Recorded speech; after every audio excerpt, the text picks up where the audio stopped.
La première fois, Rachel Evans a dit cette ligne à moi. J'avais une poignée de tondeuse dans mes mains et de la sueur sur mon cou, mais mon cœur a encore oublié comment agir normal. Je suis venu à son endroit pour couper l'herbe et poser des pièges, et en quelque sorte, j'ai marché dans quelque chose qui se sentait chaud, dangereux et réel.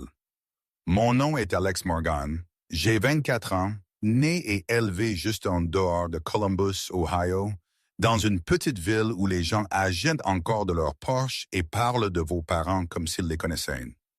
La plupart des gars avec qui j'ai grandi sont partis. Collège, emploi de bureau, plus grande ville, plus grand rêve. J'ai essayé quelque chose, mais rien n'allait. Je n'étais jamais construit pour un bureau. J'aimais être dehors. J'aimais l'odeur de la terre et le son d'une ligne coupée nette dans l'herbe. J'aimais finir un travail et voir le changement juste devant moi. Alors, j'ai commencé ma propre petite entreprise, Green Line Yard Services. C'était juste moi, une tondeuse, un coupe-bordure et une vieille camionnette Ford que j'ai achetée d'un gars en bas de la rue. Elle avait des taches de rouille et une porte qui se bloquait si vous la tiriez mal, mais elle roulait. C'était assez. Je passais les matins à distribuer des dépliants dans les restaurants et sur les tableaux d'affichage, et les après-midi à couper des pelouses pour les voisins, les retraités et quiconque me donnerait une chance. Certains jours, les gens payaient dans petites coupures. Certains jours, ils me payaient avec un sandwich et un sac de tomates de leur jardin. J'ai tout pris et j'ai souri comme si c'était exactement ce que j'avais prévu. La nuit, je restais dans un petit appartement au-dessus du garage de mes parents, fixant le plafond, faisant le calcul dans ma tête. Essence, lème, réparation, loyer. Je me demandais si j'avais fait un choix stupide. Puis le matin viendrait, et l'air serait frais, et l'herbe serait mouillée de rosée, et je me sentirais stable à nouveau. C'était mon truc, cela semblait honnête. Cet été a commencé avec une vague de chaleur, le genre où la route semble fondre et l'air semble assez épais pour tenir. J'étais dans ma camionnette, vérifiant mes lames de tondeuse quand mon téléphone a vibré avec un numéro inconnu. J'ai essuyé la graisse de mes mains et j'ai répondu. Une voix de femme est venue, calme et sûre. Pas douce, pas fausse, juste stable. Elle a dit « Bonjour Alex, c'est Rachel Evans. Mon voisin m'a donné votre numéro. Ma cour est un désordre. Herbe trop longue et quelques problèmes de rongeurs. Êtes-vous disponible? » Je me suis redressé comme si elle pouvait me voir à travers le téléphone. « Oui, madame, je peux venir demain matin. » Elle a envoyé l'adresse par SMS juste après. C'était dans la plus belle partie de la ville, la zone avec de plus grands terrains et des maisons plus anciennes qui semblent avoir été entretenues pendant des générations. Je me sentais nerveux d'une manière que je ne voulais pas admettre. J'étais habitué aux petits boulots pour les gens qui me connaissaient. Cela ressemblait à un test. Cette nuit-là, j'ai nettoyé mes outils comme si je me préparais pour un entretien. J'ai aiguisé les lames. J'ai lavé ma chemise polo la plus propre. J'ai même collé un nouvel autocollant de ligne verte sur la porte de la camionnette. Même si ce n'était qu'un autocollant, je voulais avoir l'air d'appartenir là. Le lendemain matin, je me suis présenté tôt. Le soleil montait juste au-dessus des arbres et le quartier était calme. La maison était une vieille victorienne avec un revêtement blanc et un large porche qui attrapait la lumière comme s'il était construit pour les matins. La cour autour d'elle était belle, mais pas d'une manière ostentatoire. Elle avait l'air habitée. Puis j'ai vu le stand près du trottoir. Il ressemblait à un petit étal de marché en bois, robuste et simple, avec des étagères pleines de produits frais, tomates, courges, concombres, sacs de pommes de terre, pommes brillantes. Une pancarte à craie était appuyée contre elle. Elle disait « Stain d'honneur, payez ce que vous pouvez ou rien du tout. Si vous êtes dans le besoin, prenez le juste. » Pas de question. À côté de la pancarte se trouvait un bocal en verre propre avec quelques billets et pièces à l'intérieur. Je suis resté là une seconde à regarder fixement. Dans ma ville, les gens parlent.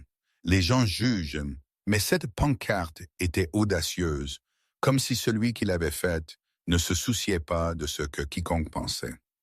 Un couple âgé s'est arrêté pendant que je regardais.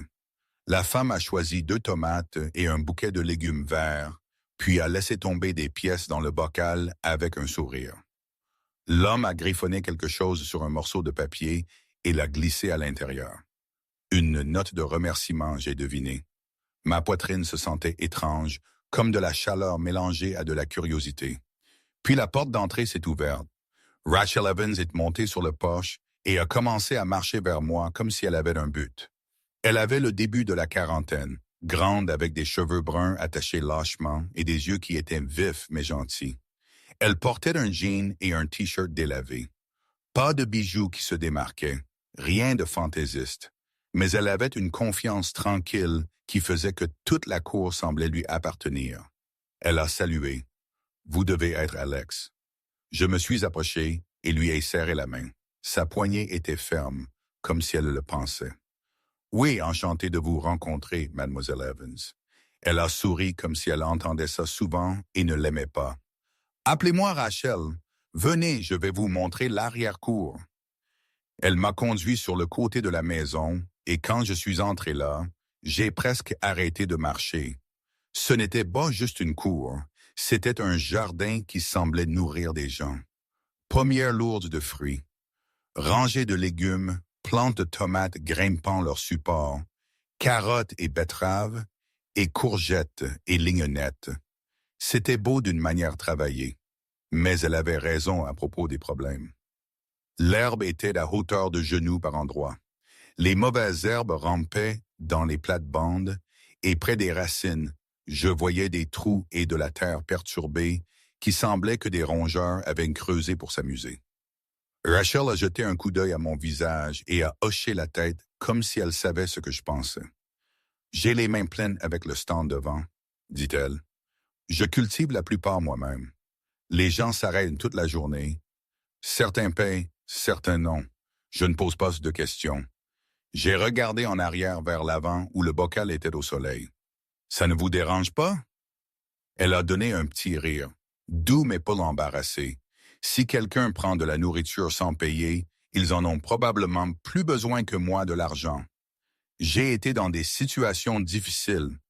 Je ne ferai pas semblant de ne pas l'avoir été. Cette réponse m'a frappé plus fort que je ne l'attendais. Les gens dans les maisons plus jolies ont généralement un genre d'attitude différent. Rachel avait le genre qui vous donnait envie de vous tenir plus droit. Elle a pointé les trous près des plates-bandes. Les rats ont été brutaux dernièrement. Ils déteignent les racines et ruinent la récolte. Pensez-vous pouvoir gérer la taille, le désherbage et la pose de pièges? J'ai hoché la tête, oui. Je commencerai par la tondeuse, puis je travaillerai à l'intérieur. J'ai sorti la tondeuse, tiré le cordon, et le moteur a démarré. L'odeur de l'herbe fraîchement coupée s'est élevée dans l'air, se mélangeant aux fruits et à la terre chaude. J'ai commencé le long du bord, regardant la haute herbe tomber en ligne propre, ressentant cette vieille satisfaction que je ressentais toujours quand le travail commençait à ressembler à un progrès. Rachel se tenait à proximité, les mains sur les hanches, me regardant comme si elle mesurait plus que juste mon travail. Puis elle s'est approchée, assez près pour que je puisse sentir un parfum propre et léger sur elle, quelque chose comme du savon et de la lavande. Elle a tapé sur mon épaule avec 2 doigts, doux et rapide. « Traitez-le comme votre propre cour, dit-elle. » J'ai levé les yeux et elle souriait, mais il y avait aussi quelque chose de joueur, quelque chose qui m'a serré l'estomac. « Attention cependant, a-t-elle ajouté, je m'attache vite aux gars qui travaillent dur. » Pendant une seconde, le bruit de la tondeuse a semblé lointain. J'ai laissé échapper un rire qui sonnait maladroit même pour moi. Je voulais dire quelque chose de doux. Je voulais paraître plus âgé que 24 ans, comme si j'avais le contrôle, mais j'ai juste hoché la tête et continué à tondre, faisant semblant que mon visage n'était pas chaud. Pendant que je travaillais, des gens allaient et venaient au stand d'honneur. Des enfants à vélo, un vieil homme avec une canne, une maman l'air fatiguée avec une poussette. Rachel les saluait tous comme s'ils comptaient, comme si c'était normal, comme si la gentillesse faisait juste partie de la routine.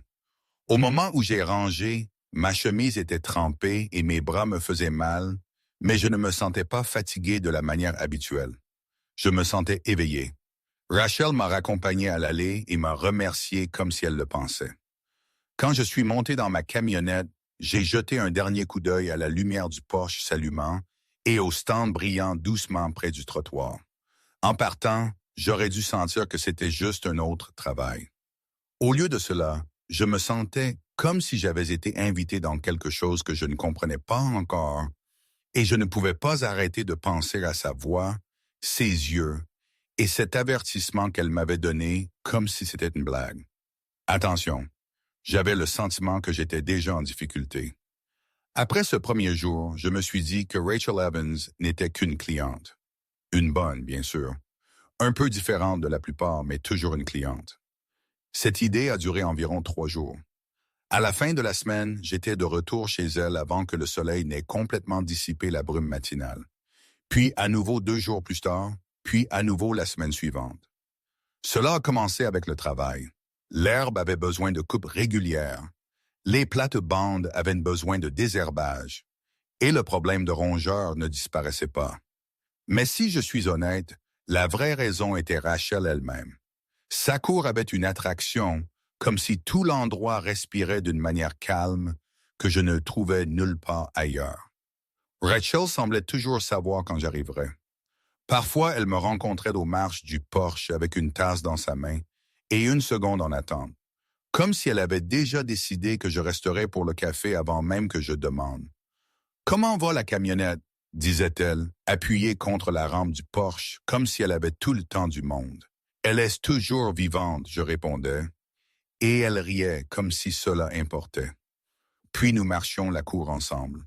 Elle montrait de nouveaux trous près de la rangée de carottes ou un plant de tomates qui semblait stressé. Je m'agenouillais, vérifiais la terre et posais des pièges là où il ferait réellement quelque chose. Elle regardait comme si elle était impressionnée, et cela me faisait travailler plus dur. Pas parce que j'avais besoin de son approbation, mais parce que ça faisait du bien d'être vu comme plus qu'un gamin avec une tondeuse.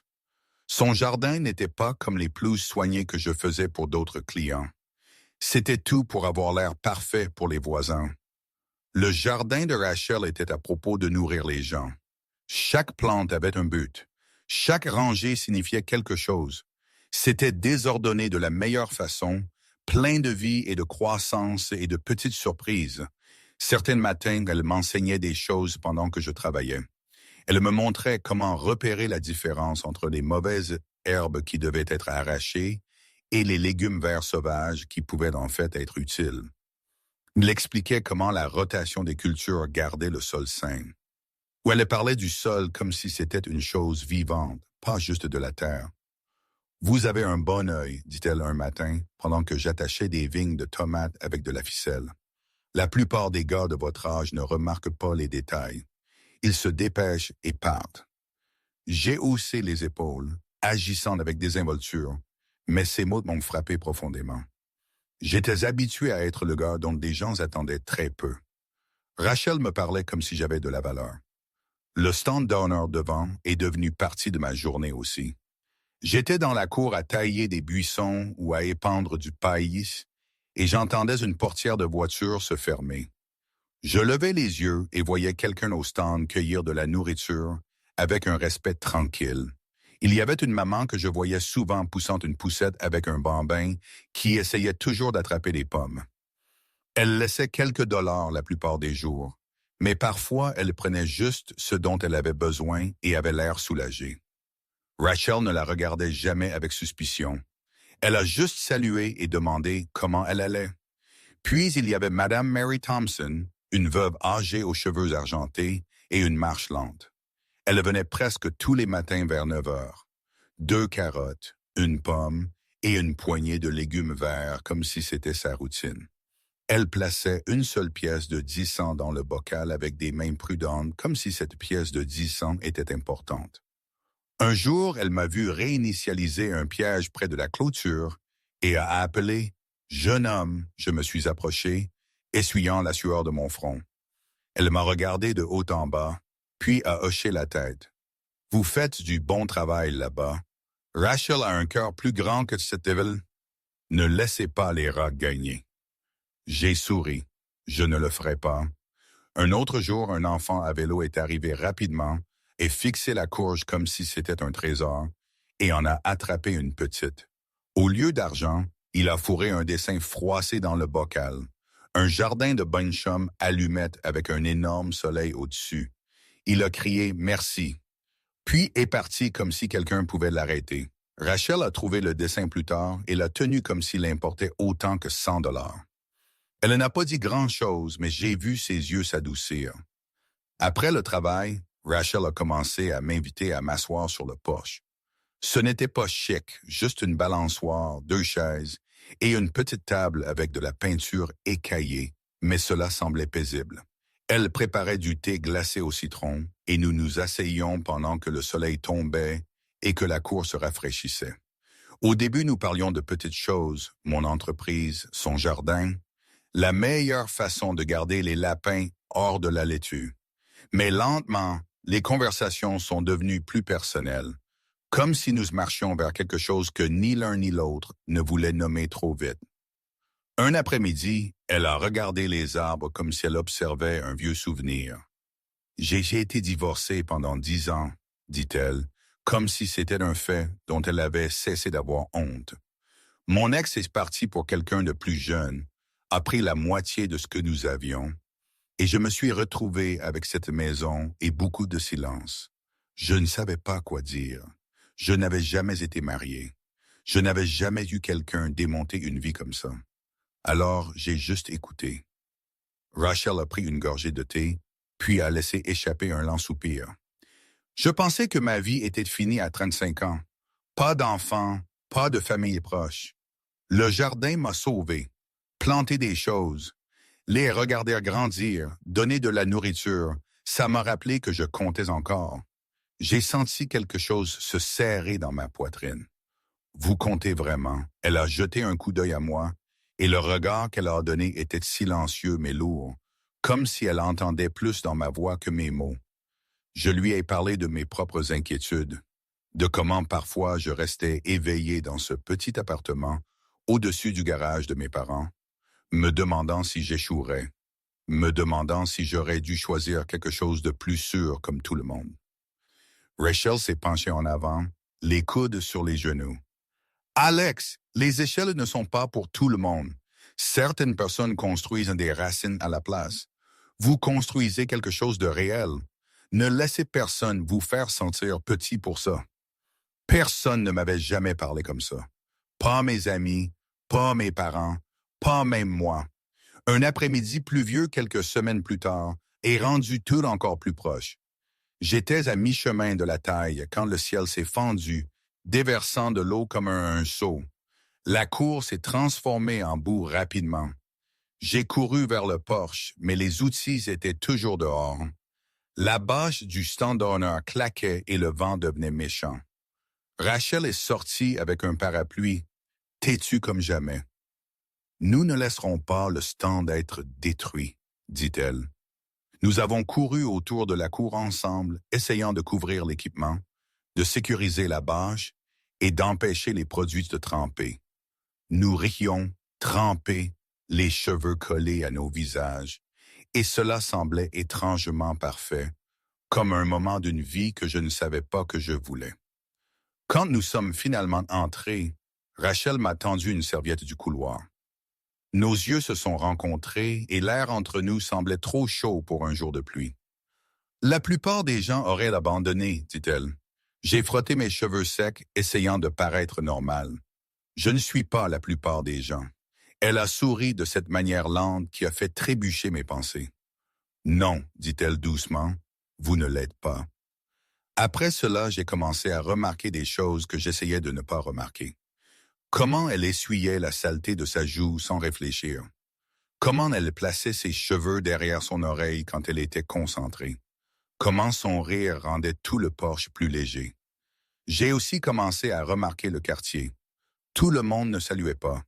Certaines personnes fixaient. Un homme de l'autre côté de la rue, grand et raide, regardait le stand d'honneur depuis son porche comme si cela le dérangeait. Je l'ai surpris à me regarder une fois et il n'a pas détourné le regard. Il a juste continué à fixer comme si je faisais partie du problème. Je l'ai mentionné à Rachel, essayant de rester décontracté. Certaines personnes ne semblent pas ravies du stand. Le sourire de Rachel s'est contracté pendant une demi-seconde, puis elle a haussé les épaules. Tout le monde ne le comprend pas. Ils pensent qu'aider les gens crée des problèmes. Laissez-les penser ce qu'ils veulent. Mais je pouvais dire que cela la pesait, même si elle refusait de le montrer. La dernière fois que je suis venu cette semaine-là, elle m'a raccompagné à ma camionnette et le coucher de soleil a fait briller sa cour comme si elle était éclairée de l'intérieur. Elle se tenait près, les bras croisés lâchement, et sa voix a baissé un peu. « Attention, Alex, dit-elle, moitié taquine, moitié sérieuse.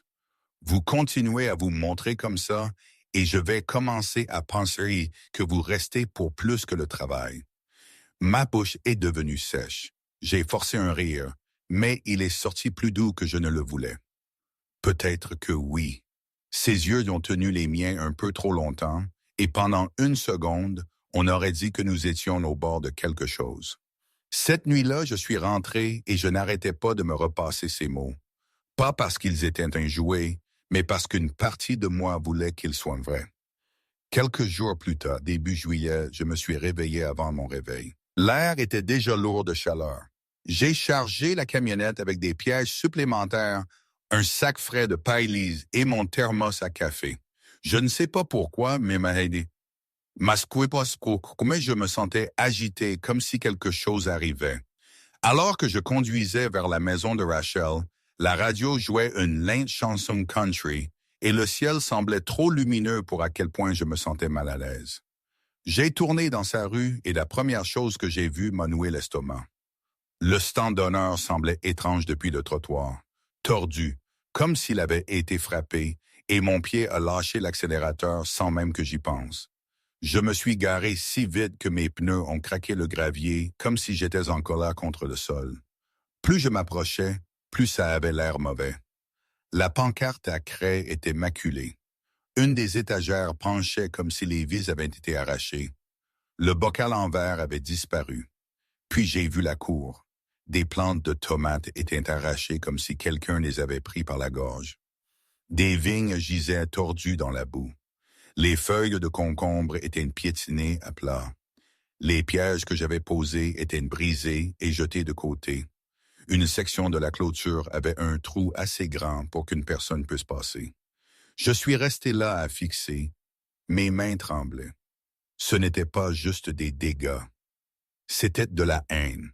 Sur la pancarte à craie, quelqu'un avait griffonné des mots laids en lettres déchiquetées. « N'amenez pas les déchets dans ce quartier. » Ma poitrine est devenue chaude. Je voulais frapper quelque chose.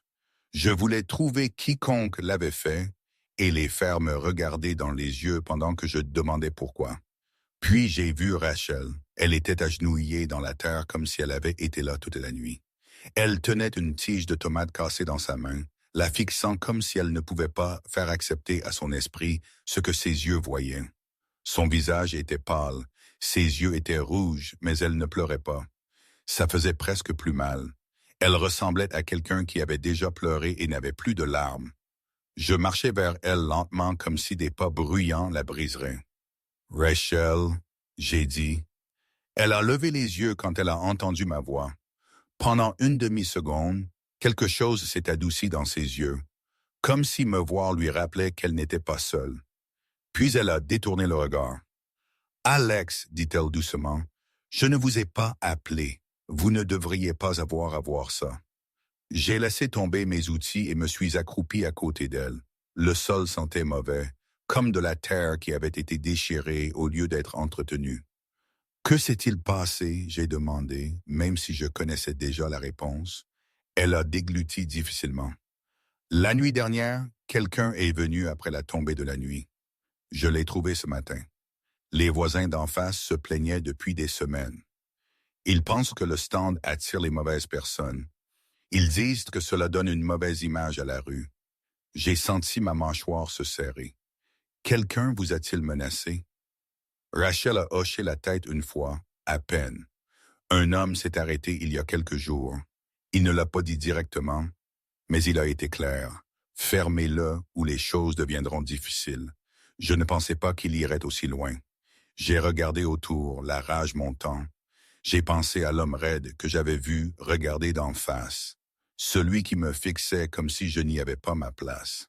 Mes poings se sont serrés sans permission. Nous appelons les flics, j'ai dit. Rachel a secoué la tête. Pas de caméra, pas de preuves. Et dans une ville comme ça devient une plus grande chose. Les gens prennent parti. Je ne veux pas que ça se transforme en guerre. Ça l'est déjà, j'ai murmuré, mais j'ai gardé ma voix basse. Les épaules de Rachel se sont affaissées. Je suis fatigué, Alex. Cette phrase m'a frappé comme un coup de poing. Elle n'était pas juste fatiguée du travail. Elle était fatiguée de se battre pour être bonne dans un monde qui aimait punir la gentillesse. Je me suis levé et j'ai regardé la clôture cassée, les plates-bandes ruinées, la pancarte. J'ai pris une respiration et me suis forcé à me calmer. Nous le réparons, j'ai dit. Rachel a cligné des yeux. Quoi? Nous réparons tout ça, j'ai répété. Aujourd'hui, nous reconstruisons plus fort. Il ne décide de pas ce qui se passe ici. Elle m'a regardé fixement comme si elle essayait de savoir si je le pensais, si je choisirais vraiment ce désordre avec elle. Ce n'est pas votre combat, dit-elle. Je l'ai regardé droit dans les yeux. Ça l'est s'ils viennent après vous. Quelque chose a changé dans son expression. Pas un sourire. Pas encore. Plus comme une porte s'ouvrant une fente. D'accord, dit-elle doucement. D'accord, alors nous le faisons. J'ai conduit directement au magasin de quincaillerie. Je n'ai même pas arrêté pour le petit déjeuner. J'ai pris du grillage, un poteau de clôture, des vis, un nouveau bocal et du mélange de ciment. J'ai dépensé plus d'argent que j'aurais dû, mais je m'en fichais. J'ai aussi pris de nouveaux semis du centre de jardinage, tout ce qui semblait assez fort pour survivre à un redémarrage. Quand je suis rentré, Rachel rassemblait déjà ce qui pouvait être sauvé. Elle bougeait comme quelqu'un en mission, pas comme quelqu'un de vaincu. Cela me rendait fier d'elle et furieux pour elle en même temps. Nous avons travaillé pendant des heures. Ma chemise était trempée, de la terre incrustée sous mes ongles. J'ai réparé la clôture pendant qu'elle replantait. Nous avons arraché ce qui était trop endommagé. Nous avons réinitialisé les pièges à des endroits plus intelligents. Nous avons renforcé le stain avec de nouveaux boulons. À un moment, j'ai remarqué ses mains trembler alors qu'elle pressait la terre autour d'un jeune plant de tomates. Elle a essayé de le cacher, mais j'ai vu. J'ai tendu la main et ai stabilisé son poignet doucement. « Vous n'avez pas à faire ça seul, » j'ai dit. Les yeux de Rachel ont levé vers les miens. « Je sais, » a-t-elle murmuré, mais sa voix était faible. À midi, la nouvelle a commencé à se répandre. 2 enfants d'en bas de la rue sont venus, regardant fixement comme s'ils ne pouvaient pas croire que quelqu'un ferait ça. L'une d'entre eux, une petite fille avec des tresses, a demandé « Mademoiselle Rachel, pouvons-nous aider ?» Rachel a hésité comme si elle ne voulait pas les charger de la laideur. Puis elle a hoché la tête et leur a tendu des gants. « Ramassez les vignes et mettez les bonnes dans ce tas, » dit-elle. Les enfants se sont mis au travail immédiatement, comme s'ils étaient fiers d'être en confiance. Puis Madame Thompson est arrivée, son déambulateur craquant sur le chemin, son visage tendu de colère. Elle tenait un petit sac de graines de haricots, comme si c'était une arme. « N'osez pas abandonner, » dit-elle, pointant le sac vers Rachel. « Cette terre est encore de la vie en elle. Plantez celle-ci. Elle pousse vite. » La bouche de Rachel a tremblé. Elle s'est avancée et l'a serré dans ses bras, prudente du déambulateur. Madame Thompson lui a tapoté le dos comme si elle la réprimandait et la réconfortait en même temps. Une maman est venue ensuite, celle avec la poussette. Elle a apporté des sandwichs et de l'eau en bouteille comme si elle avait déjà décidé ce qui importait. Un retraité est arrivé avec une pelle. Un autre voisin avec un camion a déposé un rouleau de clôture sans dire grand-chose, comme s'il n'avait pas besoin de remerciements. Ce n'était pas une foule, mais cela ressemblait à une promesse. Rachel continuait à travailler, mais ses yeux continuaient de briller comme si elle essayait fort de ne pas craquer. Chaque fois que quelqu'un offrait de l'aide, elle les remerciait avec cette voix stable qui était la sienne. mais je pouvais sentir ses émotions juste sous la surface. Alors que l'après-midi s'étirait, la cour a commencé à ressembler moins à une scène de crime et plus à un endroit qui pourrait guérir. Ce soir-là, le soleil est descendu bas et la chaleur a finalement relâché son emprise. Le dernier voisin est parti, les enfants sont partis à cheval. Madame Thompson s'est éloignée en traînant les pieds, satisfaite. Rachel et moi nous tenions sur le porche, sales et épuisés. Rachel m'a tendu un verre de thé glacé et s'est affaissée sur la marche du porche comme si ses os étaient infinis. Pendant un moment, nous avons juste écouté le silence. Le jardin avait l'air meurtri, mais pas mort. Rachel a parlé en premier, sa voix douce. Après mon divorce, je me suis senti comme ça. Elle a hoché la tête vers la cour, déchirée, sans valeur, comme si je n'appartenais nulle part. Je me suis assis à côté d'elle, attentif à ne pas l'envahir. Vous n'êtes pas sans valeur. Elle a laissé échapper un souffle tremblant. Vous apparaissant tous les jours. Vous ne réalisez même pas ce que ça m'a fait. Elle a dégluti puis a dit quelque chose qui m'a arrêté le cœur. Vous êtes comme le fils que je n'ai jamais eu, Alex, dit-elle. Puis sa voix baissa encore plus. Et honnêtement, vous me faites me sentir en sécurité à nouveau. Le mot sourd m'a frappé fort. C'était beau, mais ça me faisait aussi peur parce que les sentiments en moi n'étaient pas simples. Ce n'était pas juste du respect ou de la loyauté. C'était quelque chose de plus profond que j'avais essayé de garder silencieux. Je ne savais pas comment répondre sans en dire trop. Alors, j'ai fait la seule chose que je pouvais. J'ai touché son épaule doucement. Nous reconstruirons plus fort, j'ai dit. Ils ne toucheront plus à cet endroit. Rachel a penché sa tête en arrière contre le poteau du porche et a fermé les yeux comme si elle s'accrochait à mes mots. Plus tard cette nuit-là, j'ai vérifié le groupe Facebook de la ville. Je n'aurais pas dû, mais je l'ai fait. Les publications sur le vandalisme étaient partout. Certaines personnes appelaient Rachel une sainte. Certaines étaient en colère et disaient que les vandales devraient être attrapés. Mais il y avait aussi des commentaires qui me faisaient frissonner. Noms anonymes, lignes suffisantes sur les valeurs immobilières et garder les aides hors de leur quartier. Je voulais répondre quelque chose. Je voulais les combattre tous. Au lieu de cela, j'ai envoyé un SMS à Rachel. Je suis tellement désolé, mais nous n'arrêtons pas. Elle a répondu vite. Laissez-les parler. Nous leur avons prouvé qu'ils avaient tort en continuant. J'ai fixé mon téléphone, sentant son poids. Continuer signifiait plus de travail, plus de risques, plus d'yeux qui regardaient. Cela signifiait aussi être près d'elle jour après jour, tandis que mes sentiments devenaient plus forts. Et la partie qui me faisait le plus peur était la vérité que je n'avais pas encore dite. Si la prochaine fois que quelqu'un viendrait pour elle, je n'étais pas sûr de pouvoir rester calme. Parce qu'à ce moment-là, Rachel n'était pas juste ma cliente. Elle était la seule personne dans ma vie qui me faisait sentir que je comptais aussi. Et j'avais le sentiment que la ville était sur le point de tester jusqu'où j'irais pour protéger ce que nous construisions. Le lendemain matin, je suis arrivé chez Rachel avant que le soleil ne soit entièrement levé. La cour était calme, mais elle ne se sentait pas paisible. Elle se sentait surveillée. Je me suis garé près du trottoir et j'ai scanné la rue. Des rideaux bougeaient dans quelques fenêtres. Un homme d'en face se tenait sur son porche avec une tasse de café, comme s'il n'avait nulle part ailleurs où être. Quand ses yeux se sont posés sur moi, il n'a pas détourné le regard. J'ai senti mes poings se serrer, mais je me suis forcé à respirer. Les mots de Rachel de la nuit dernière résonnaient dans ma tête. Laissez-les parler. Nous leur avons prouvé qu'ils avaient tort en continuant. Rachel est sortie 1 minute plus tard, portant une casquette de baseball et des gants de travail. Son visage avait l'air fatigué, mais sa posture était droite. Elle est passée juste devant le tableau noir cassé comme si c'était déjà un souvenir. « Matin », dit-elle. « Matin », j'ai répondu. Nous nous sommes mis au travail. Nous avons renforcé la clôture à nouveau.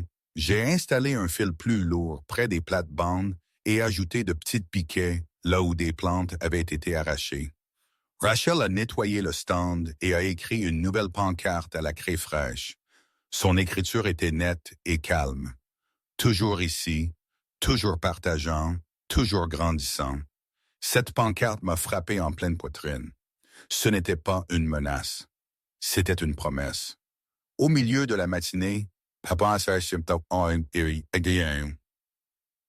la première personne s'est arrêtée, puis une autre, puis une autre. Les gens venaient comme s'ils avaient entendu que le stand avait besoin de témoins. Un adolescent a acheté des pommes et a laissé un billet de 5 $.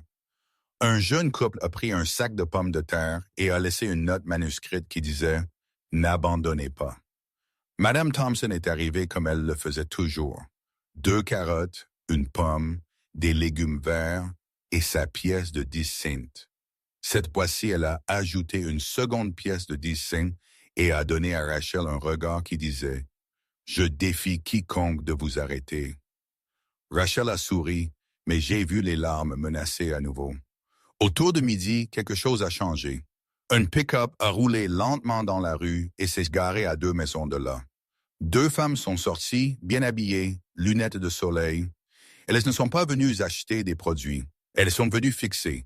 Elles ont passé le stand, lu la pancarte et se sont chuchotées l'une à l'autre comme si les mots avaient mauvais goût. Puis l'une d'elles est marchée droit vers Rachel. Rachel Evans, a-t-elle demandé, comme si c'était un tribunal. Rachel a essuyé ses mains sur son jean. « Oui. » La femme a forcé un sourire. « Nous vivons dans cette rue. Nous pensons que ce que vous faites est bien. Ça attire l'attention. Le mauvais genre, les gens ont été concernés. » Je me suis rapproché sans réfléchir. Rachel a levé légèrement d'une main, non pour m'arrêter, mais pour me rappeler de rester calme. Puis elle a regardé la femme avec cette même confiance stable qu'elle avait le jour où je l'ai rencontrée pour la première fois. « Préoccupée par quoi ?» Rachel a demandé. « Que des familles mangent des légumes. » Le sourire de la femme a glissé. « Ce n'est pas si simple. Ça attire des étrangers. Ça abaisse la sensation du quartier.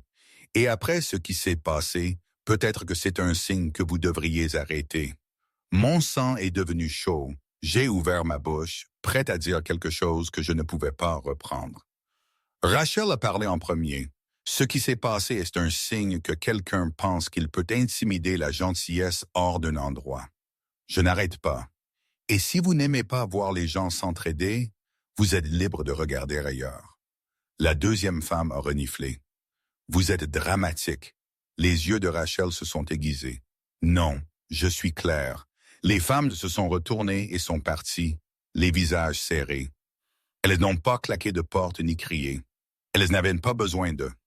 Leur genre de cruauté était silencieux. Elles vivaient dans les potins et la pression et les sourires qui n'étaient pas réels. Quand elles sont parties, les épaules de Rachel ont un peu baissé. Elle a fixé le jardin comme si elle se préparait au prochain coup. Je me suis rapproché. « Vous allez bien? » Elle a hoché la tête, mais sa voix a vacillé. « Je le serai. Je suis juste fatigué d'avoir l'impression de devoir justifier de nourrir les gens. » Je l'ai regardé et j'ai réalisé quelque chose qui m'a fait arrêter de jouer la sécurité. « Vous ne le faites pas, » j'ai dit. « Pas avec moi ici. » Rachel a levé les yeux et il y avait une question dans ses yeux. Une vraie, pas à propos du jardin, à propos de nous. Ce soir-là, la ville s'est manifestée d'une manière à laquelle je ne m'attendais pas. Un voisin nommé M. Harlan est arrivé avec une brouette pleine de terre végétale comme s'il avait attendu une raison. « Entendu ce qui s'est passé, dit-il, ne laissant pas les bonnes personnes se faire bousculer. Puis une jeune maman est venue avec des plateaux de semis qu'elle avait démarrés dans sa serre. Un groupe de lycéens est apparu avec des râteaux et des gants. Un professeur a dit qu'ils gagnaient des crédits, mais je pouvais dire qu'ils étaient fiers de faire partie de quelque chose de plus grand qu'eux-mêmes. Quelqu'un a apporté une glacière de limonade. Quelqu'un d'autre a apporté des sandwichs. Un autre voisin a apporté du bois pour reconstruire le stand plus fort qu'avant. Rachel se tenait au milieu de cela, stupéfaite, les mains sur sa bouche comme si elle ne pouvait pas le croire. Et j'ai regardé son visage changer. Pas exactement en soulagement, mais en quelque chose comme de l'espoir qui avait attendu longtemps pour respirer. Au moment où le soleil commençait à se coucher, la cour était vivante à nouveau. Pas parfaite, pas encore, mais debout. La clôture était plus forte, les plates-bandes étaient replantées, la pancarte était propre. Le bocal était de retour maintenant, avec une petite note scotchée à côté. Si vous avez besoin de nourriture, prenez-la. Si vous pouvez aider, aidez. Nous prenons soin les uns des autres. Quand le dernier bénévole est parti, Rachel et moi sommes restés seuls sur le porche. Des guirlandes lumineuses avaient été accrochées à travers la cour par quelqu'un à un moment donné, et maintenant elles brillaient doucement sur le jardin, comme des étoiles que quelqu'un avait descendues juste pour elle. Rachel s'est assise sur les marches du porche et a frotté ses mains, comme si elle essayait de se débarrasser de la dernière année de douleur. Puis elle m'a regardé et a dit « Alex, j'ai réfléchi. » Je me suis assis à côté d'elle. À propos de quoi? À propos de Green Line. Et elle a dit « Vous avez quelque chose de réel. Vous travaillez comme si vous vous en souciez. Je veux investir, pas comme charité, comme partenaire. » J'ai cligné des yeux. Rachel sait beaucoup. Elle a hoché la tête. Je sais, mais je crois en vous et je veux que ce que vous faites se propage. Plus de jardins, plus de stands, plus d'endroits où les gens peuvent respirer. Je l'ai fixé, stupéfait, et la vérité m'a frappé. Elle n'offrait pas juste de l'argent, elle offrait un futur. J'ai dégluti. Pourquoi moi? Le sourire de Rachel était doux. Parce que vous vous êtes montré quand c'était difficile. La plupart des gens ne se montrent que quand c'est facile. Quelque chose dans ma poitrine s'est ouvert. J'ai tendu la main vers elle. Elle ne s'est pas retirée. Nous sommes restés là 1 minute, les doigts entrelacés. Pendant que le jardin bourdonnait des sons de la nuit, grillons, feuilles bougeant, une voiture lointaine passant comme si le monde continuait même si le nôtre avait changé. La voix de Rachel a baissé. Après mon divorce, je me suis promis que je n'aurais plus jamais besoin de personne. J'ai construit cela pour prouver que je pouvais tenir seul. Elle a regardé nos mains, mais dernièrement, je me demande si je le veux encore. Mon cœur battait si fort que ça semblait bruyant. Je me suis tourné vers elle complètement. Rachel, vous n'avez pas à faire ça seule. Ses yeux ont levé vers les miens, humides maintenant, mais pas brisés. Vous le pensez? Je le pense, j'ai dit. Ma voix tremblait, mais je n'ai pas arrêté. Et je dois être honnête. J'ai essayé de garder ça comme juste du travail, mais ça a cessé d'être ça il y a longtemps pour moi. Rachel a tenu mon regard comme si elle avait peur de cligner des yeux. J'ai pris une respiration. Je tiens à vous plus que je ne devrais, plus que je ne l'avais prévu. Vous me donnez envie d'être meilleur. Vous me faites sentir que j'appartiens quelque part. Les lèvres de Rachel se sont légèrement entr'ouvertes. Sa voix avait sorti petite. Alex, j'ai serré sa main. Je sais que la différence d'âge est réelle. Je sais que les gens parlent, mais je me fiche de leur bruit. Je me soucie de vous. Rachel m'a fixé comme si elle choisissait de s'engager dans quelque chose qu'elle s'était refusé pendant des années. Puis elle a donné un rire tremblant, le genre qui brise et guérit en même temps. Vous êtes un homme têtu, a-t-elle murmuré. J'ai appris de vous, j'ai dit. Elle m'a regardé, et cette fois elle n'a pas caché ce qu'il y avait dans ses yeux. Peur, oui, mais aussi désir, aussi soulagement, aussi quelque chose qui semblait être la maison. Elle a dégluti. Attention, dit-elle à nouveau, mais maintenant ça ne sonnait pas joueur. Ça sonnait comme un avertissement à elle-même. Je m'attache vite au gars qui travaille eux. Ma gorge s'est serrée et je me suis penché plus près. Alors je resterai cette nuit. Les mots sont sortis avant que je puisse trop y penser, et quand ils l'ont fait, l'air a changé comme si tout le porche l'avait entendu. Rachel est restée immobile. Puis ses doigts se sont serrés autour des miens, et elle a hoché la tête une fois, lentement. « D'accord, dit-elle, restez. Nous ne nous sommes pas pressés. Nous sommes juste restés assis là un peu plus longtemps, laissant la vérité s'installer entre nous comme quelque chose de précieux. Puis elle s'est levée et m'a conduit à l'intérieur. Sa maison sentait le thé et le linge propre et la terre. La cuisine était chaude. Elle se déplaçait tranquillement, mettant une bouilloire, m'offrant une simple assiette de nourriture comme si cela importait que je mange. Je l'ai regardé et j'ai ressenti une paix profonde que je n'attendais pas. Comme si la partie agitée de moi avait finalement trouvé un endroit pour se reposer. Plus tard, nous sommes retournés dehors sur le porche pour un dernier coup d'œil à la cour. Le jardin était sous les guirlandes lumineuses, meurtri, mais vivant. Le stand d'honneur se tenait plus fort qu'avant. Le bocal attrapait la lueur comme une petite promesse. Rachel s'est penchée en moi et j'ai roulé un bras autour de ses épaules. Elle était chaude, réelle ici. J'ai peur, a-t-elle admis. Moi aussi, j'ai dit. Elle a levé les yeux vers moi.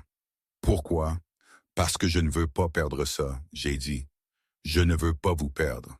Les yeux de Rachel se sont remplis et elle a touché ma joue doucement. Vous ne le ferez pas, dit-elle.